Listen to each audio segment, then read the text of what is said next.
murdered. Yeah, yeah.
Coming up next on Mental Health Matters with Marty, living while being Black.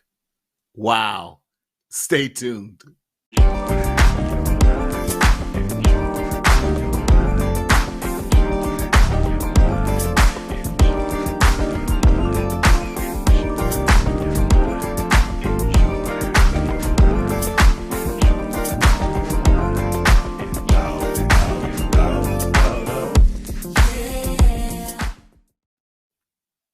What's up, everybody? Hey, it's me. It's Martinez Sellers, your mental health hygienist, coming to you live and always in living color here in Southern California, where the sun is always shining, with the exception of yesterday. Y'all, we got a little bit of rain. Can you believe it? Yeah, we needed it, especially in this desert that I am in. But it's good to see you. Hope you are doing well. Welcome to this Tuesday edition of Mental Health Matters with Marty. And it is so good to be viewed and oh, that's not good, to be seen, watch it, and not viewed in the midst of everything that's going on. We're glad that you are here tonight. Let us know where you are listening from. And again, congratulations to my boy from Instagram who won our sweatshirt from last week during our sweatshirt draw. And please stay tuned, because we're going to be having a Black Friday sale. Yes. On our website with all of our mental health merch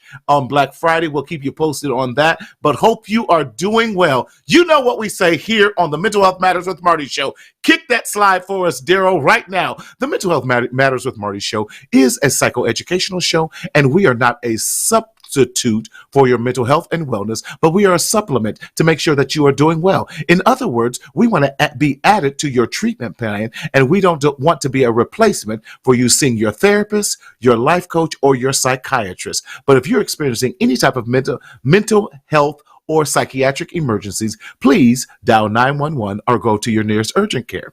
With that being said, we are glad that you're tuning in. Listen, y'all, hope everyone is doing well. Let me know you're listening and that you're alive and well. But how do you get in touch with us, and how do you make that impact and stay connected? By logging on to Mental Health Matters with Marty on our Facebook page and on our YouTube page with Marcel Media Group. If you go to my personal page, I won't see it. I'm not trying to ignore you, so don't be blowing up my DMs about what you're ignoring me. I'm not trying to ignore you. That's just how it works on this new platform, which we're so grateful for, because we're trying to make it to the big time. Somebody pick me up. Somebody call Tyler Perry. Call Oprah. Call anybody. We are ready to go prime time with Mental Health Matters with Marty. Why? Because we got some stuff we need to talk about. That's why we're here. So let us know you're listening. Invite some friends. Put some folks in the DM and put some names in the section there, and let us know that you're listening and what's going on. Hello there. Okay. Fit. Come on, Miss Fit. You better be fit. That's what I'm talking about. Hello, darling. How are you? I feel like I'm on Portia Scott's show, but hope all is well. Listen, our topic today, living while being a Black man. I think I got a little bit of expertise on that. And just living these 55. Can you believe it? I turned 55 this month. And it's so good to be 55 because many didn't make it to be 55 years old. I don't feel 55. I mean, I guess 55 is a new, I would say 35, but I'm going to go with 45. 55 is the new 45. Hey, what's going on, Courtney? That's right, listening. I ain't mad. Thank you for listening. Glad that you're here. I want to say this, life has been amazing in a lot of ways, but we've had to navigate this thing of being Black in America, especially in 2019, 2020, 2021. Thank you so much. Thanks for the birthday wishes. And especially as we seen time and time again, Black men being gunned down, shot, police brutality, whatever that might be, systemic racism, that's just even been more blatant. And I was having this conversation with other people. Has it increased, or the fact, I agree with Will Smith when he says that the fact that we have social media and we have these cameras and phones, we are tracking it more these days. I don't know if it's ever decreased or increased, but the fact that we can track it more and it's more in our face. We always knew that we were struggling, and we always knew we had to play, in so many cases, the race card and put on the mask and all of that. That's just a part of our DNA. And how we have learned to survive in that. But if you're anything like me, have you ever been tired and fatigued? And tonight I'm just going to call it Black. I want to read you Black Fatigue. I want to read you a little excerpt. And the reason I'm doing that, because my guest here who's coming on, he has the best intros ever to his podcast. And I'm trying to grow up and be like my brother because he encourages me to do better things. So in honor of my brother tonight, I'm going to set this up for us to have a little discussion. Can we talk? Let's talk. It was hard pressed to name it. It's an underlying syndrome of sorts that permeate my very being. It operates like a dull, droning sound that is always present, but most of the time is drowned out by higher pitches of optimism and hope. I now know what it is. Black fatigue. Have you ever been tired before? And a lot of microaggressions and other circumstances that come to you simply because you're living while being a Black man. Wow. And too often we are misdiagnosed and over-medicated because those professionals, whether it's in the mental health field, whether it's in the teaching field. Hey, PJ, how are you? Whatever field it might be in, they don't understand who we are. And they don't understand the trauma and the hurts and the pain that we carry. And I'm at the point now where Dr. Radine Walker says it this way. We have normalized our pain to the point we no longer recognize our pain as a crisis. That's what it is, living while being a Black man here in America. Let's talk. Let's have the conversation. So without any further ado, I want to welcome back to the Mental Health Matters with Marty show, all the way from Nashville himself, my brother, none other than James Bush himself. What's going on, my brother? What's going on, Marty? One, that opening music is slamming, though. I'm digging it, though. I'm definitely digging it, bro. Listen, I'm trying to be like you, man. I appreciate you. Man, I like the format, man. I like what you, man, y'all doing. Y'all doing great things, though. So, man, listen, appreciate you having me on. Anytime, man. And real talk, I appreciate you because when you invited me on your show, you were so professional. You had stuff boom, boom, boom, boom, laid out in a professional format that you challenged me in a great way to say, let me step up what my game, what I'm doing, man. So I appreciate you being the format, laying it out for us. Who are in this game, and you've been doing this thing for a while. So for those who may not know you, talk to us and let us know who you are again, all the many great things you're doing, and then let's talk about this living while being a black man.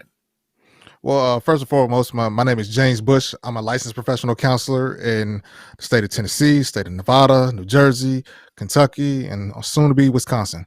I run the Mind of a Man podcast, where it's a podcasting platform for guys to just talk about things that guys talk about in barbershops, but not just hoes, sex, drugs, cars, and what they got. We're looking at, man, as far as legacy. We're talking about what's it like to be divorced, what happens after divorce. We're looking and talking about mental health, depression. What does depression for an athlete who has been training to be an athletic superstar since he was in 3rd grade? What does that look like for him? What does he do next?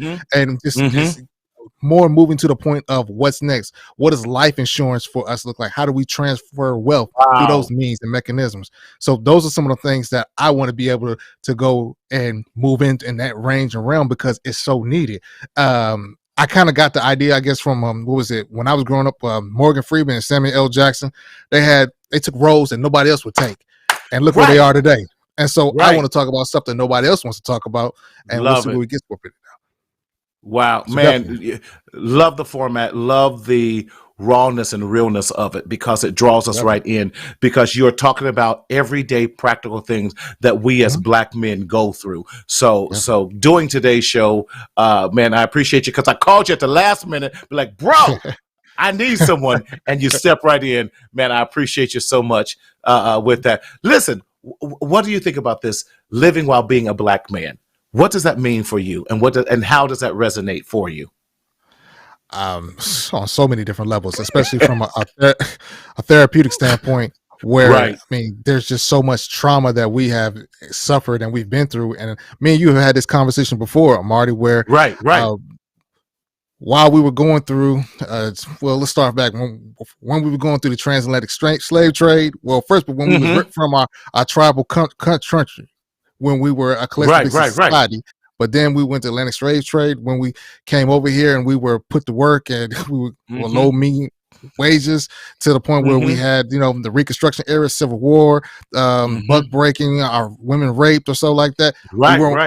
We weren't talking about this stuff. We weren't on anybody's couch. We weren't having these type of discussions. We were just being dumped on and dumped on and dumped on. And then all of a sudden, too, we moved into the Jim Crow, Civil Rights era, seeing some of our leaders, some of the people that we believed in, and no couches, no one to talk to. We had the pastor, we had the preachers, but guess what? They had problems, too. They had issues that it didn't resonate where they were trying to figure out. And it wasn't just like we can cast away and put a demon on it. No, he's dealing with some level of depression because of the atrocities he's seeing of his people being murdered. And so it wasn't until we came into somewhat of this day and age where we're finally starting to say, hey, look, let's have these discussions. Let's talk about these issues. Why? Because we are suffering. And the numbers, they dictated. The crack epidemic, the crime bill, of all of the things that have happened to us within maybe 400 to 500 years. And it's just, that's what being black looks like. It's that we have to do to twice or 3 times as much to just get a third of what we can get out of it. And it's unfortunate when we are heralded for our athletic feats and our entertainment or so like that. But the core of who we are, the essence, is ignored. And that's so unfortunate. And when I look at that, when I look at different clients and I look at my brothers who come and they have these conversations, and we see a lot of how there is infighting within our own culture. When you look at the Times, article that just hit on October the 5th, and when they say that 59% of African Americans are single. Wow. Around 62% of African American women are single. And then the next leading category is African American males. But we look at our Caucasian counterparts. We look at our Asian counterparts. We look at they're not having those type of situations or having those type of statistics in those ranges or in those ways. And so I'm saying that's what being Black in America looks like. And it's unfortunate, and it's a lot to do.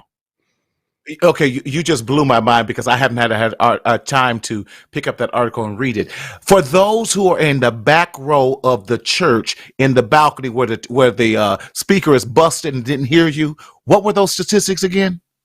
Well, we said 62% of all females, African American females, that is, are single. You know, in our culture, 2%, 62%, and then followed by their brothers, which is us, right.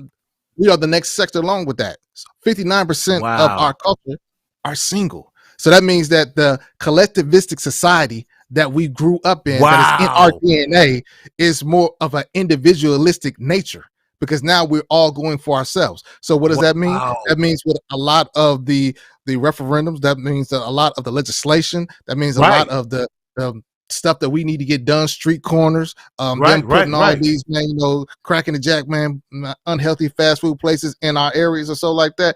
That doesn't get dealt with. Why?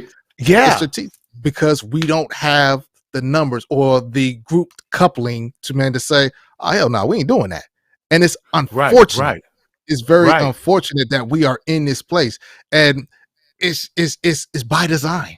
Sometimes I go and I sit back and I look at when it talks about slavery, I'm like, they did a good job. They did a good job. And I know people say, well, how could you say that? No, because they had a plan and they executed, and they got us to be against one another. And it worked. And that's where we have to come back and realize we can't fight each other. No. We can agree to disagree, but we don't have to fight each other and pull each other down, but support each other. And what I think we see always, and I use this as an example all the time, in the Jewish community, that dollar will circulate, what they say is an average of 20 times in their community before it leaves out theirs. Ours won't even make it one time around.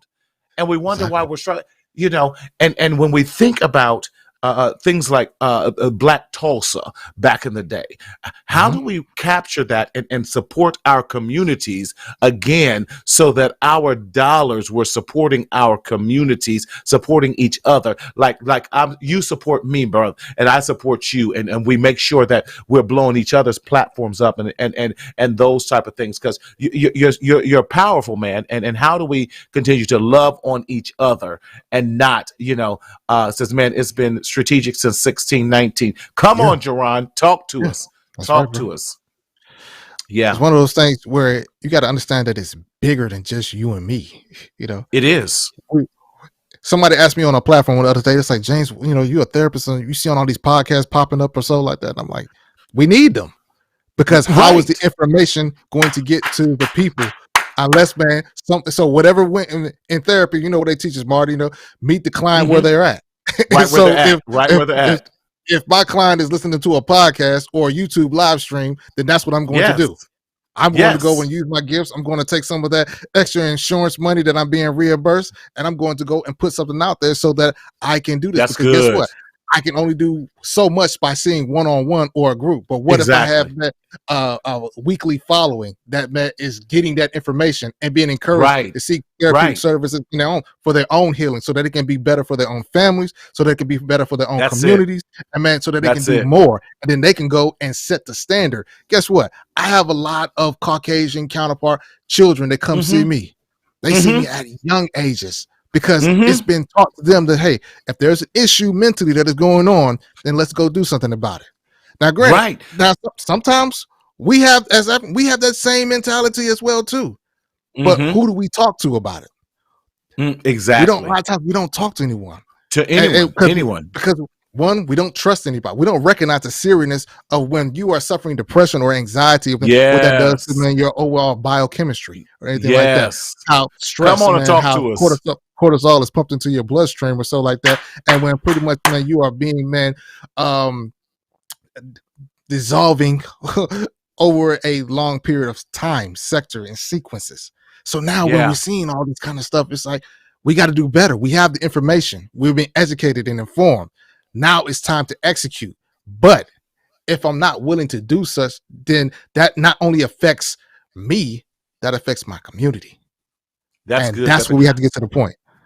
Love that, man. I'm glad you even said that, how our counterparts bring their children in at an early Yeah. age with that. So you this is a great segue to bring in our next guest, who is, I think, is a phenomenon in that he is a black male educator, and specifically a black man who's teaching kindergarten. So welcome all the way from Dallas, Texas, none other, coming up with his own show, talking about Mr. Kenny's Corner, none other than Kenneth Sheppard. Ken, what's up, baby? How you feeling? Good. How you guys doing? Doing all right, man. How's everything going? Everything's going pretty good. Work is going well. Just glad to be on the show again. To just I guess speak on subjects of this matter. In the school Yeah, system, just kind of see things are completely, I guess, just in a different way. Just even listening to what he was saying, I see these yeah. kids, 5, 6 years old, being Mm-hmm. diagnosed with depression and things of that matter. But it's kind of, in my opinion, and I'm not an expert on that, but you're 5, 6 years old, you're a child. Why are we running these tests on these kids and then prescribing them medication? And then Mm-hmm. we wonder. And honestly, it's mostly black kids. Since I have been in the Mm-hmm. education system, it is, Mm-hmm. I would say, 90% of the children are African American, which is, Mm-hmm. kind of sad because that stigma follows them, as they get older, junior high, high school, that just follows Mm-hmm. them. And it's just not a good thing, in my opinion. Yeah, yeah. But you heard what James was saying, Kenneth, about Hmm. oftentimes when our children, he has these white kids, because I have them too. I have some white kids, and James, they love us, they trust us. The Do. parents do. And I have some Hispanic ones, but then I have the reluctancy or even the lack of consistency of bringing our black children. James, it's almost like I have to call the parents and beg them, please bring them back. Please, we're making progress. Please Right. don't give Right. up on them. Right. And you were sharing today, even sometimes your frustration being a black male in a predominantly, you're in a Hispanic school Hispanic. district with all these women. Hmm. Talk to us about some of your own struggles that you go through, and even the mental battle it is for yourself to encourage yourself. Like, I got this. I'm going to do it. I'm making a difference that even you go through on a daily basis as you're teaching these children. It's difficult sometimes, even when I started teaching, and I haven't been teaching Hmm. long, but I just never in a million years thought that I would actually experience some of the things that I have. The school that I'm Hmm. at is, I would say, 95% Hispanic. Um, Wow. it's a pretty big school. It goes up to fifth grade, but I guess the way that it's divided, we really never see the other students in the upper grades, and that goes for the Hmm. teachers as well. So we've been in school 12 weeks now, and I still see teachers who we may have come across each other on Zoom, but as far as face to face, it doesn't happen very often. So, passing by in the hallway, they know who I am. They don't know what grade I teach. And when I tell them I teach kindergarten, oh, why do you teach kindergarten? Why aren't you a coach? Or I thought would teach high school. And we've had that conversation a Wait, lot. You I know, thought you're not the coach. yeah, You're not the yeah. basketball coach. You're not the I'm not the football coach. coach. I'm what 6'1", 210 pounds, and I'm a kindergarten teacher. And it's just kind of like they look at me funny. And I think I may have shared with you, I was in Lakeshore Learning, a Right, store, right. teachers, and in line buying supplies, and it was a Caucasian lady behind me. We were just talking. So she was telling me she taught ninth grade, just kind of exchanging stories. And I told her I taught kindergarten, and she was just blown away. Same exact thing she said. She thought that I was the coach, or, why am I not teaching high school or something like that? And honestly, in my opinion, we have four kindergarten teachers at my school. The other three are Hispanic females. They teach. It's bilingual. I'm the only gen ed teacher, but Mm. as far as even their students respond to me better than they respond to their own teachers. And I think we talked earlier. I was having today Mm-hmm. was a rough day. I kind of was feeling like I'm not making a difference, not doing this, not doing that. But bright and early this morning, I get to work, and one of my students' mom texted me, and her daughter was coming through the door, brought me breakfast.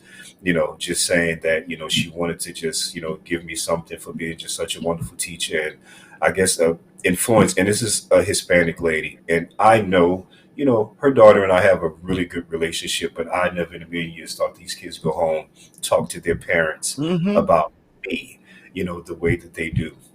This afternoon, a young man in my class, we're covering professions and jobs in sociology, and just going down the line, different jobs and different this, and Right, right. all the other kids are naming a plethora of things that they want to be when they get older. And he tells me he wants to be a teacher just like, and these are his exact words, just like Mr. Sheppard. And he said, I want to dress just like you, Mr. Sheppard. And if I had, I could have just threw a book at him or something. I felt like it was completely overwhelming. I never in a million years thought that these kids actually just felt that way about me. Sometimes in class, when I talk to them, I discipline them. I do not yell at them because I feel like, my voice is kind of rough enough.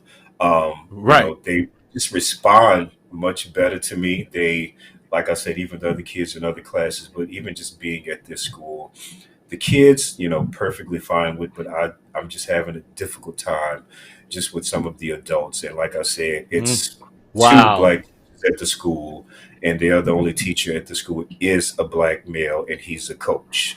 And Mm-hmm. it's just difficult sometimes, the language barrier. When things happen, they just kind of begin to speak in Spanish amongst each other. And honestly, I've gotten to the point when that happens, I just turn around and I just walk off. Not that I think that you're talking about me, but I just feel like it's when it's convenient for you to do that, you do it. You speak English when you want to speak Right. English. But James, look at that. All the powerful things that Kenneth has displayed. One, the power of him, his presence alone changes everything. Uh-huh. And what if we had? Right, you're just going. Yeah, we know that. We've always known that. The Always power known that. of a. We've What's always up? known that. Yeah, We've we've always known we've that. always known that. Right. Exactly. I Right, mean, right. I mean, listen, I mean, again, Marty, you lived it. I mean, the crack epidemic. I mean, with 3 strikes or so Yeah. like that, when we had a lot of males that were incarcerated or so Yep. like that, and what that did to a generation or so like that. Yes. I mean, it was amazing because now the fathers were out of the house, and so there Yep. was no guidance, well, not a lot of guidance from the male Yeah. counterparts to their offspring. And so, who Right. taught them how to be men? Who taught them how to address, how to Yes. look a person in the eye, Yes. how to handle your business, how to work hard, how to grind, as opposed to just picking up a couple of rocks, and flipping it for a pat. Who taught them this kind of Right. stuff? There wasn't Right. anybody available to do such. So my point is Right. that we know the importance of men, in the household, in our society, guiding, teaching, directing, or so like that. And no, I'm not trying to shoot any of the feminists or anything like that, because By I know no that means. By no means. there's a place for all of it. But I'm saying Yes. though, there's Yes. nothing like a man when he is in his place. And imagine this: if now they for and I was sharing with Kenneth, and he and I have this conversation all the time, that in a lot of ways he's the only example in some cases of a black man that is showing kindness, concern, and love towards them. That's genuine for the helping make them better. So you see the response when this young black boy says, I want to be just like Mr. Sheppard. And what, even at that age, at 4, 5, and 6, what a powerful, what he's doing is changing the neuroplasticity of his brain waves now, so that he's now thinking that way. And that's what's up. And it absolutely is amazing with that. But even look at that, how can we talk about how even the teachers in the place you're working at are asking, well, why aren't you the coach? Well, even the misconceptions and perceptions about our role, right? James, you're laughing. Talk to me, bro. I mean, it's unfortunate though, but the fact is he's a trailblazer or so like that, and he's setting the standard. Right. And hopefully, Right. there are other individuals that will come behind him or so like that and follow That's it. suit, and they won't be worried about as far as the pay or so like that. Look, I'm here on mission. I'm strategically placed in this position to do what I'm supposed to do, and that's what we need. We need individuals who are not. I mean, get Marty. We are male therapists in a female dominated industry. And so we need individuals that are willing to talk that talk with our young brothers or so like that, and our older sisters and our younger sisters. So because a lot of them are coming to us as well too, because they want that part that maybe that they didn't have a father figure in it, and they feel like they are lacking or they're needing it. We call that unmet needs at times. So exactly, he's doing what he's supposed to be doing, and he's effective in it, or so like that. They had the saying that dogs don't bark at parked cars, and so by him doing what he's doing, so like that, he's the problem. That's good, James. That's why I love you, man. You coming on the show talking. Dogs don't bark at parked cars. Goodbye. You're constantly moving, Mr. Sheppard. You're constantly moving, Mr. Bush, and what we're making an impact. Now, imagine this combination. You send your child to school. He has a black male teacher, and then he goes to counseling at school, and he has a black male therapist. Can you imagine? Just in 1 year's change, the impact we now have on our black boys. Can you just even imagine that? I don't know if you guys saw that video that's been going viral with the fighting. Was it in a Louisiana school? Yes. You seen that one? Yes. Can we talk about that video a little bit, Daryl? I don't know why I should have clued it up and had you show it, but it talks about all this fighting, and then these dads, black dads, got together and said, "Yeah, we're not having it in our schools," and they showed up, and look what happened. James, talk to us about your interpretation of that, what you saw, and then I'm going to have Kenny, you talk about it too as well. I mean, it's the power of us coming together. Yes. There's not his agenda. It's not other. It's like, look, we need to do something about this. There's a problem. Yes. And it's not about my ideology, or it's a problem. And we're about to handle it, we're about to fix it, we're about to execute it. And so I think that's so powerful, because it shows that what we can do when we decide that we've had enough about it. And that should be a springboard into other items and other things that we can get accomplished in our society or so like that. And so I hope that that's something that it doesn't get buried under just, the usual rhetoric or that, well, it's a feel good story. Nah, this is something that we need to continue on when we come together. But I love it too. It gave men permission and power to come into their own kids' school system and demand that they are educated, number one, and that the other foolishness goes away.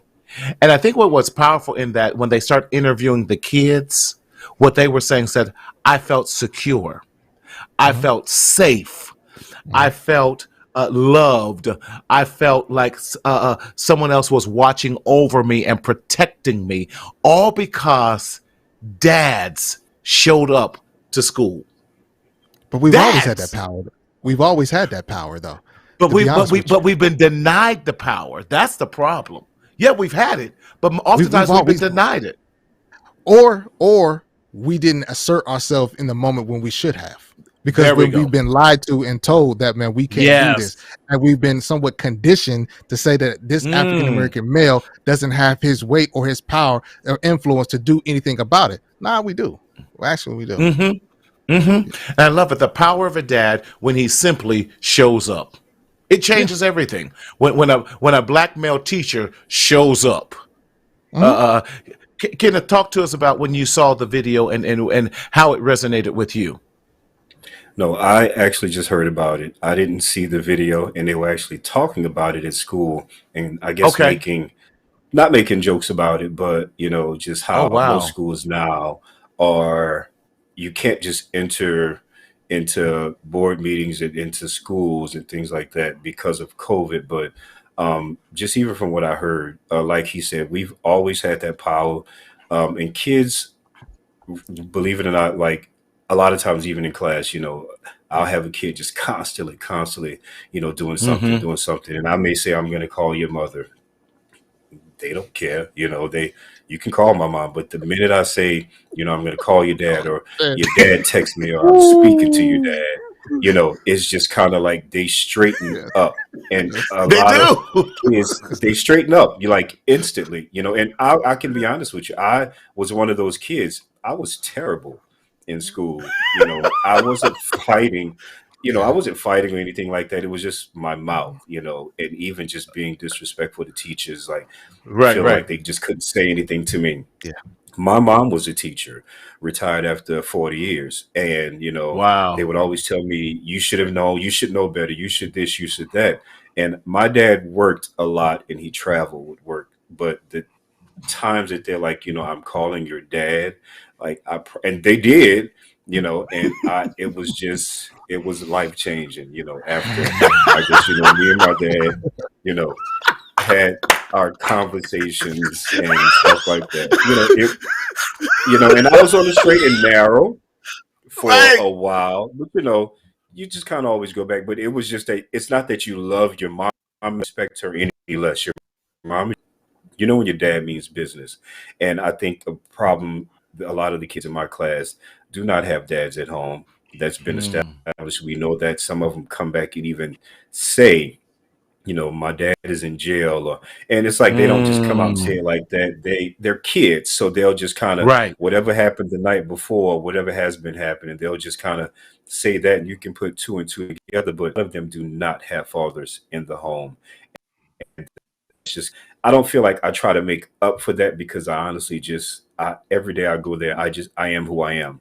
I can't be anybody other than, Kenneth Sheppard. And at the same time, I just try to, I don't know, just kind of love on them and just let them know that, I am here for you, and I think that even just me being a black man, a lot of times that just goes out of the window, regardless of whatever color, the child is that I'm dealing with. They're kids to me.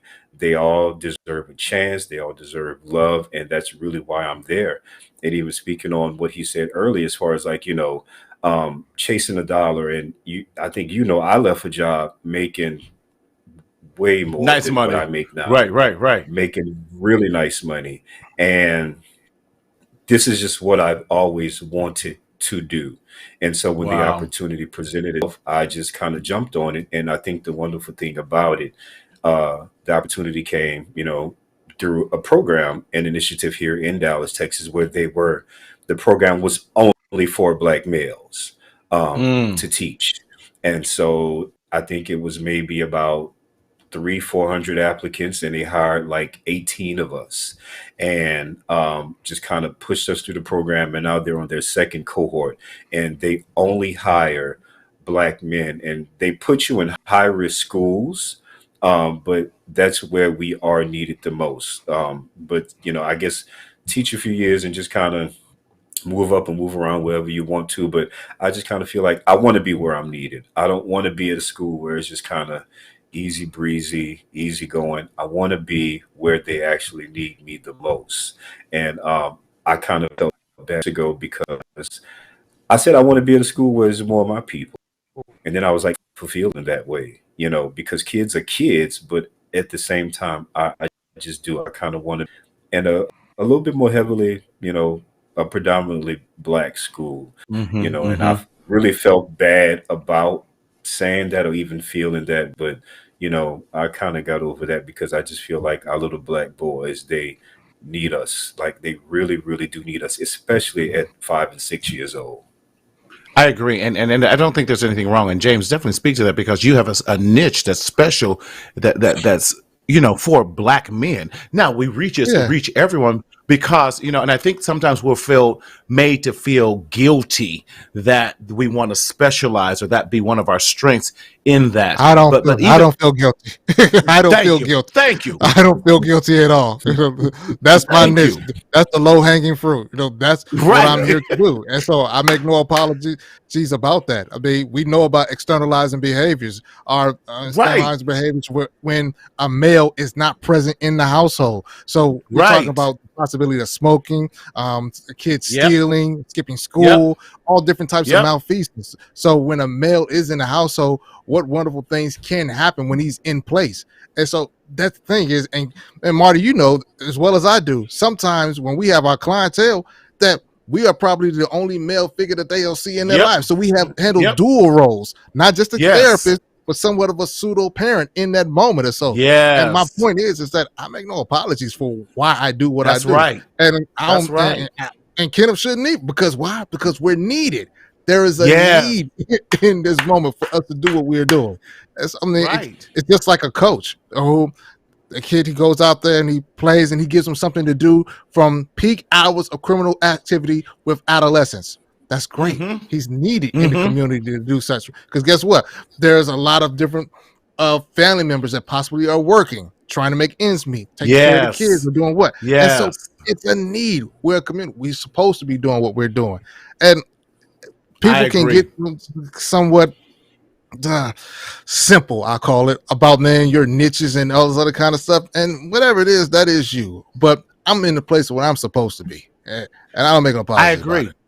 And everyone else can have a specialized niche, but we're not supposed to. That's a double standard. Because if James, I feel you're about ready to go off on us. Kick rocks. Linda, right. Linda Hart, how are you, darling? Good to see you. And that's where it's at. And Linda Hart, I appreciate her. She's starting, and we're forming out here in San Bernardino counties and Riverside counties. Definitely doing a movement, and she started as and asked if I could chair it, called the Beautiful Black Man Movement, and it's really to speak to Black men here in these two counties so that we can change the trajectory of the negative stinking thinking that is out there and get them to needed services. Make it more commonplace that we talk about our mental health needs so that we don't have to secretly suffer in silence, and so that we can get the help we need and then pair them up. And then that's when the social worker cap comes on, Kenneth, where we now are now aligning them up with needed services so that they can be great dads, that they can be in, we can lower the statistic about being single and now you can be single by choice, but a lot of times, whatever the reason might be, maybe it's helping with employment, because too many of we as men defined our worth based upon our employment. I know you mess with my money, I'm going to be real depressed. Right. Exactly. Right. Exactly. I mean, it's a no-brainer because when you look, for anybody, man, that's out there, when you are in an acute situation, you need access and availability to the necessary resources. You ain't got time to be on Psychology Today or on the internet or calling your insurance company trying to find out all the different African-American therapists or whoever's in network with you or what deductible that you have. These things should be already known beforehand. And so by having this understanding and this wisdom in this, and by the first and second, third wave of us going through this process, we can begin to teach them the game and how to get past these situations. So you get to say, because time is of the essence. But the thing is, because it's hard to do it when you don't know. When you know better, you do better. But when you don't know, you suffer. What you don't know ultimately will hurt you. And that's what all I'm trying to say is just us being in place. When you're ready, we're here. We're skilled, we're talented, but man, we know pretty much a lot of the same things that the major therapists do know. And guess what? We don't look like Yoda, we don't look like Freud or Rogers. We are relatable, and that's the most beautiful part about it. I'm not going to sit here and take $100 and some odd dollars of your money and not give you nothing. I'm going to give you something to work with and take home. And when you come back, I'm going to give you something else. That's the game. Exactly. And we can still have our swag, be fly, do everything else, and relate to them. So many of our my Black male clients who come in and be like, dog, it's just felt good that I can talk and exactly what I'm talking about. We can talk about the game, we can talk about dating, we can talk about greens and fried chicken and cornbread, and just and be able to meet them as we say in the therapeutic world. But I don't think we mean it when it comes to specifically Black men meeting us right where we're at, meeting the need of the person, meeting the person right where they're at. And that's for some reason when it comes to the Black man thrown out the window. And that's where we are here to make a difference. And I know that's where Kenneth is there to make a difference in the educational field as well. Can you imagine, your teacher talking about, hey, come on, it's time for a dance break, and you playing music I like and not blowing in the wind. And somebody else will be like, what? The answers, my friend, is blowing in the wind. I'm like, I don't know that song. He might be in there talking about body, yada, yada, yada, yada, yada, yada. Yes, they pay attention. They pay attention to everything.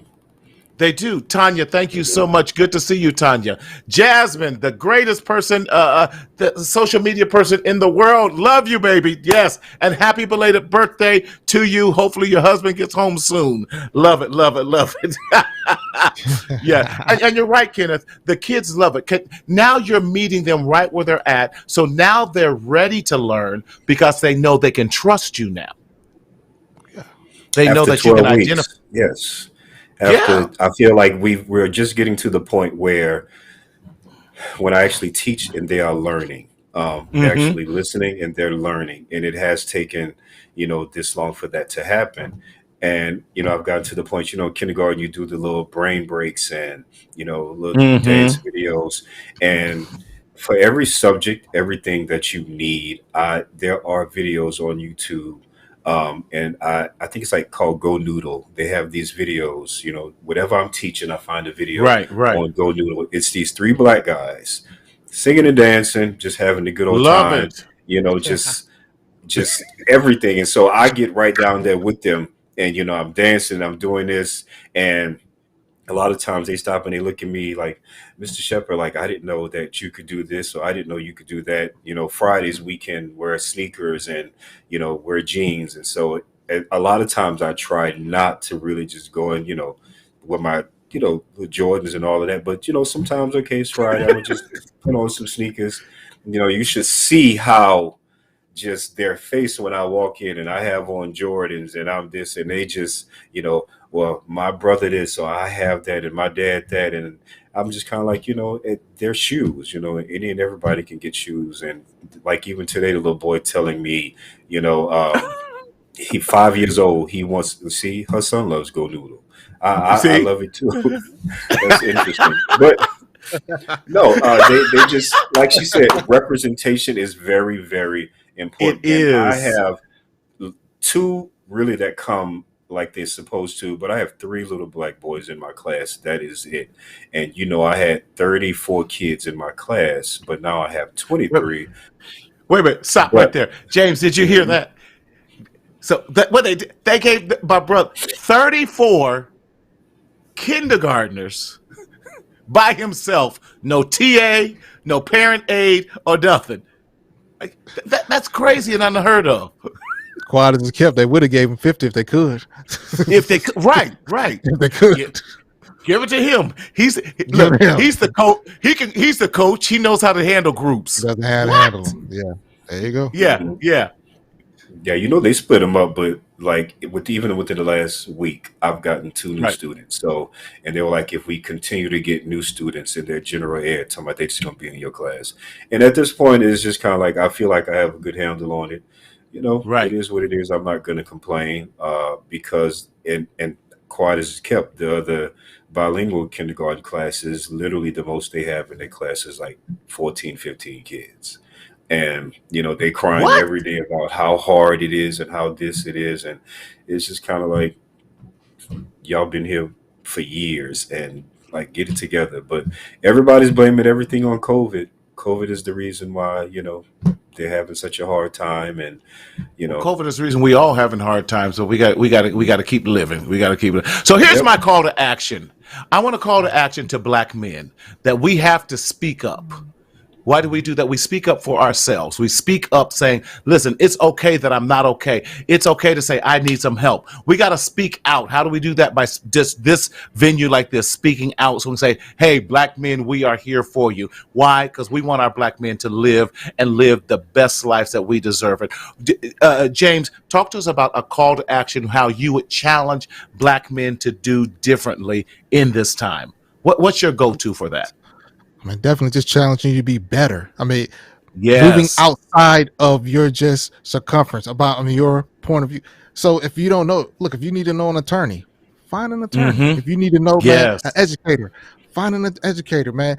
Yes. Write the show. Marty could probably, man, link you to somebody. I could probably, show you someone. That's right. Like that. Or we know someone that knows someone that knows someone that can help empower you and stuff like that. That's how we build community. That's how we build networks. It's like a web. And so the fact is that we have to first ask for help, because that's what's going to get us to that next level, to that next place where we're supposed to be. But if we continue to stay in our own silos, and again, as I mentioned earlier, just individualistic, where it's just, I'm just doing me and I'm just going to take care of this. And if it don't affect me like that, how the hell does that work? It doesn't work at all. It ain't been working for all this time, and it ain't going to keep working, man, as we go along. But guess what will?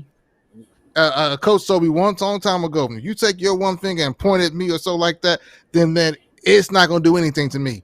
You ball your fist up, man, and hit me in my mouth, that's going to get my attention. And that's what we need. We need, man, I love it. People coming together, man, working together of the same mindset or so like that. And, that's right. No. It can happen. We don't have to agree on everything, but as long as we have a cause and a purpose in mind, just like those fathers in Louisiana, we can do something. Yes, we can.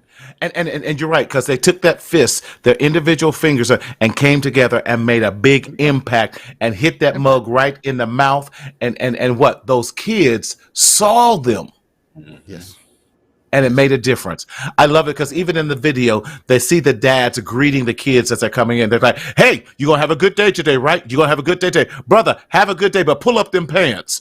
Brother, take off your hat. Be respectful. And the kids were following suit. So when we put all of our resources and put our energy in the same cause, I love that. We can make a fist and knock that sucker out and makes a big impact in life. Love that call. Kenny, a call to action. What can we do different? What can maybe parents or students can do differently so that we can support our young kids? Well, I was actually going to speak on the teachers and even you guys, therapists, just black in general. And I think we spoke about this, self-care. Just how important that is. And I don't think that I've learned how important it is until I started teaching. I just take a day off. A lot of times we, as black men, think just kind of like going to the barbershop or something like that. Go get your feet done. Go get your nails done. A lot of my dad is 72 years old, and he is faithfully. You couldn't, like, years ago, you wouldn't have caught him getting his feet done.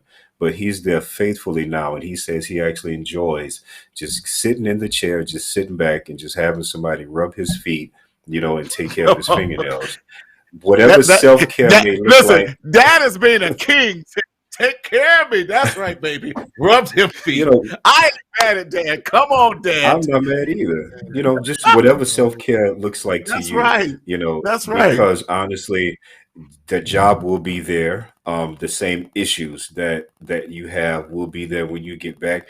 We have to learn to take care of ourselves. And a lot of black men, therapy is self-care. Too many black men do not believe in that, and so I just think that we need to get to that point where it's okay and we're not afraid or we're not ashamed of going to sit down on a sofa. It may not even be a sofa, just going to sit down and talk to someone. But like I said, just whatever self-care looks like to you, just make sure you make that happen. Love that. That's real good. That's real good. Listen, gentlemen, I cannot thank you both enough for coming on us and talking about this and just letting us have this dialogue about what it means to be living as a black man today and just living as a black person today and just making sure that we are, I love this, taking care of ourselves and making sure we are doing the necessary things so we have access to these services. James, how can our people follow you and get a hold of you so they can start listening? If you have not been listening to his podcast, please do. I've sent some of my black male clients to you to listen to the podcast. But how do we still follow you and become a fan of yours? You can follow me on IG, Instagram at a Mind of a Man podcast, and you can find us on all popular podcasting platforms as well as YouTube, or you can check us out on my website, or bushcounselingservices.com. Yes. That's bushcounselingservices.com. Yes, love it, man. You tell us one more time all the states that you are licensed in. Some of us are doing renegade stuff, and we just not even trying to do the same stuff. But you're doing it the right way. You're doing it the right way. I'm like, I ain't licensed in that state. So it's Tennessee, it's Nevada, it's Kentucky, it's New Jersey, and soon to be Wisconsin. Yes, come on out here to Cali too and get to in Cali. Come on. No, James, man. Again, man, much love to you. Love everything that you're doing. Y'all go check out Bush Counseling. Please reach out to James. Amazing therapist, amazing podcast, just amazing brother who's doing the thing, and he's doing it the right way, y'all. And again, much love, man. Always appreciate you calling me at the last minute. Talk about dog. I can. Yes, hold on. I got you with that. And I called Kenneth at the last minute too. So Kenneth, how can we follow you and start following you as well? You can follow me on Facebook at Ken Sheppard, and on Instagram. I would have to even look that up. Hold on one second. All right, so Instagram, it is. Instagram is Kenny Boy. That's KENNI underscore boy underscore Kenny Boy. So those are on two platforms I'm on. So, and I think maybe in the near future I will have another. Yes, you page, are. and as that happens, I will relay that information. And that's not maybe in the near future. Listen, we're going to be excited because we're going to be hosting in January. And James, you got to come back for that one. Talk about Mr. Kenny's Corner. And it's going to be supporting families and talking about the importance of educational service and what parents can do to come alongside Mr. Kenny in his corner and how to make an impact in our children's life, educational life with that as well. And he's going to be doing the 4 corner tips each week, giving us 4 tips on how we can improve the educational services for our children and make a strong impact in their life, especially our Black boys. I'm so excited about this show. Yes. I like that. I'm definitely into that, man. That's what's up, man. Congratulations. Thank you. Yes. Well, listen, y'all, thank you so much for coming out and joining us. Listen, we want to thank you guys for coming and joining for another episode of Mental Health Matters with Marty, as we talked about living while being Black in America. Listen, we want to remind you of other platforms. We don't want you to leave and not know how to get access or know some of the local resources that are available. So we want to kind of share with you some of the resources that are available that you can start looking for. Of course, if you're experiencing any type of crisis, you can text crises to 741-741. You can type help to 741, and that is a text line where they have clinical people to support you with that. As James mentioned, Psychology Today. Check out James Bush on Psychology Today. I'm on Psychology Today if you need assistance with that. Therapyforblackmen.com. There is a search engine just for Black men, and that connects you with Black male clinicians throughout the country. Good Therapy is another one that you can definitely check out, as well as my own business, marcelconsulting.com. So we want to make sure that you have the necessary resources if you are looking for support with your mental health in that. Okay, our next slide there, Daryl. And as always, we want you to, here we go. Yes, check out our website at mentalhealthmarty.com. mentalhealthmarty.com. And we have some amazing merch on there to support you in your mental health journey, such as Stop the Stinking Thinking Journal. Yes, we want you to pick up our journal. We have that. And I believe also on Black Friday, we're going to be releasing the pre-orders for the book. We also have Black Mental Health Matters, or Black Men Matter. That's the t-shirt. And we also have, because it's getting cold outside, a sweatshirt along with that as well. Please check out our website for that, again, at mentalhealthmarty.com. And also, I have a little podcast called Mental Health Matters with Marty. Please leave us a 5-star rating if you are an Apple listener, and leave us a review, and become an I Matter member of Mental Health Matters with Marty by texting I Matter to 855-717-1272. Again, we want to thank you for joining us in this edition of Mental Health Matters with Marty. As we're moving along, doing some things. Starting in November, we're going to be launching a new series that's called What About Dad? That's celebrating men's health awareness for November. What about dad? So stay tuned for that. In this life, we don't want you to continue to secretly suffer in silence in the shadow of shame. But y'all know how I say it each week. We want you to speak up, speak out, and live so that you can enjoy your life. We'll see you next week. Take care.